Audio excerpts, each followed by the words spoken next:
like I have to tell you that these continue to be crazy days, strange times, unpredictable stuff, something we've never experienced before. We're learning how to cope. We're learning not just how to deal with circumstances,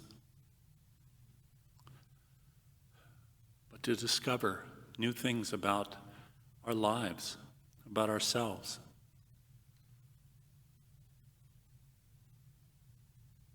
And now we're starting to see signs that possibly things might be getting a little bit better. We've been very, very cautious as a people. And now we're slowly saying, okay, let's see. Let's see now if we open up just a little bit, if we can still stay safe.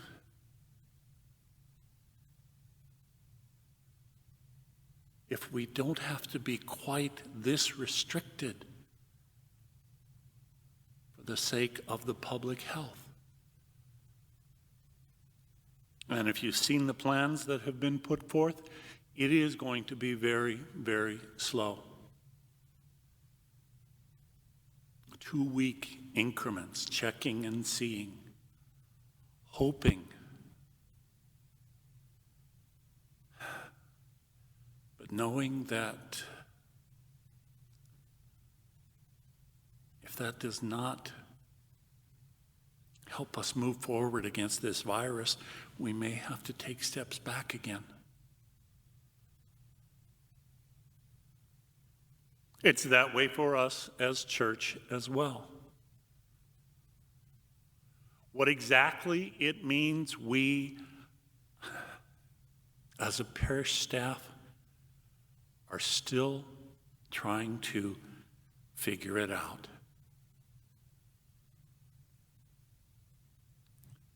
We know that many of you,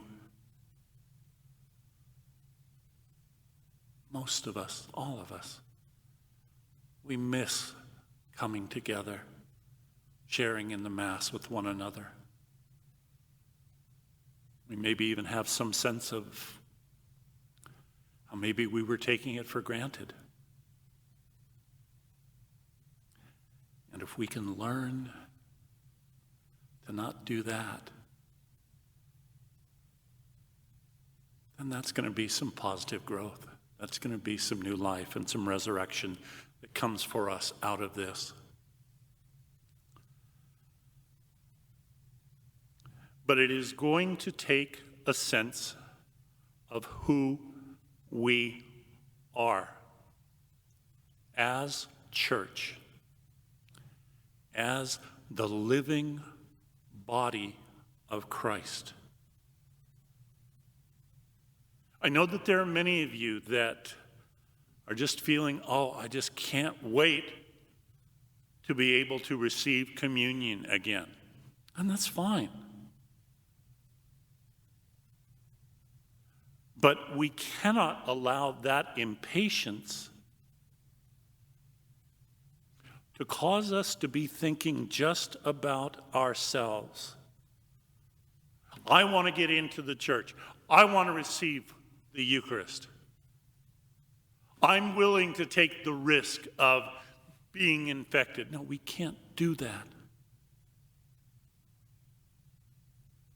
We have to continue to be patient. We have to continue to be aware of one another, the common good, and the needs of us all. Now, what does any of this have to do with this gospel? Well, very simply, something struck me this year that I never really focused on all that much before. Please notice what it said right at the end of this gospel passage. The two recounted what had taken place on the way and how he was made known to them in the breaking of the bread.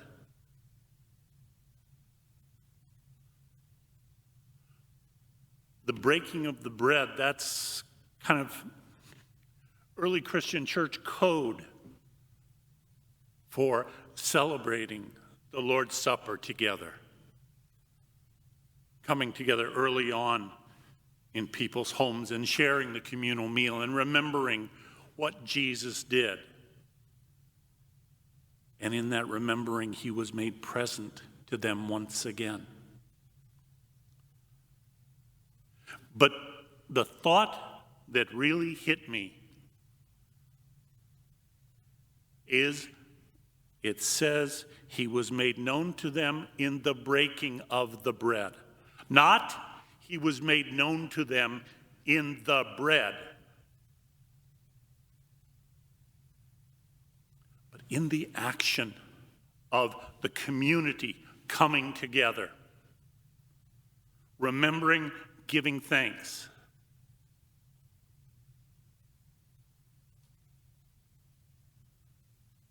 And if we have forgotten that part of what the church and the Eucharist is really all about, then we're going to get caught up into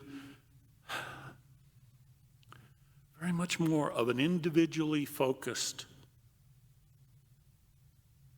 just worrying about myself, me and Jesus type of attitude and relationship towards the Eucharist. And that's not enough. There have been times in the church where we have really forgotten. We have really gotten our focus turned in other ways. The Mass was something for the priest. Communion was something that many, many people thought they were supposed to receive only once a year. And as the awareness that we are all the living body of Christ, and the Mass, the Eucharist, is a statement and a celebration of all of us and our faith together as baptized people. And people searched for other ways, individual, personal ways.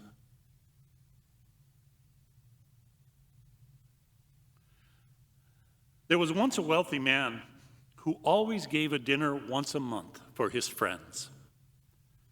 It so happened that on one occasion, a few of his closest friends were sick and unable to attend.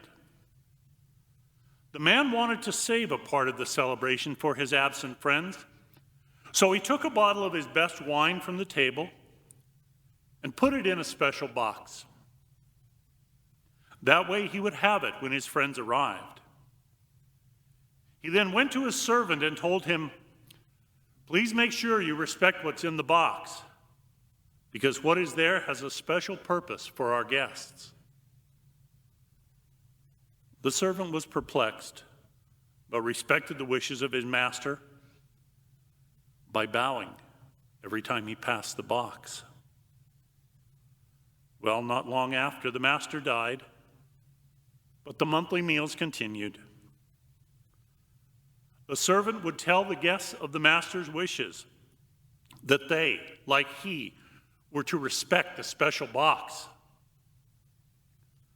So the meals began to grow more and more serious. Instead of celebrating being together as friends, they began to eat in silence and to gaze in respect at the box.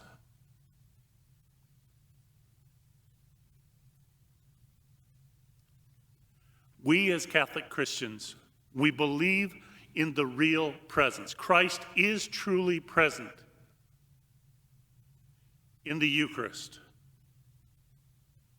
But we also believe that Christ is present as us. We are the living body of Christ. And our worship is fullest when we as a community are able to gather.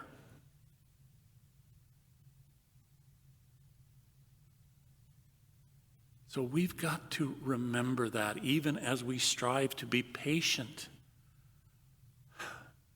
as we slowly get back to opening up again. It's not just about treating the Eucharist as a consumer commodity. I've got to make sure that I get my host, and as long as I do that, then things are okay. No. Things will not really be okay until we are able to come together each week and worship and give thanks and be with the Lord, with one another, being his body.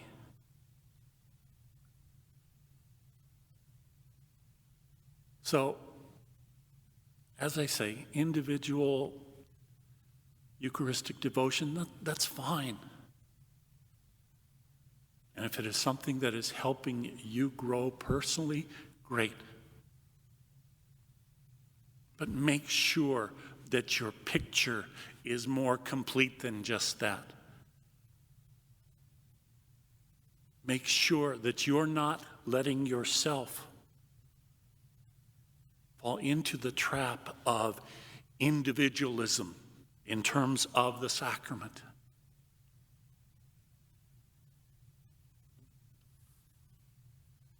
How he was made known to them, not so much in the bread, but in the breaking of the bread. Let's be patient, but let's be hopeful.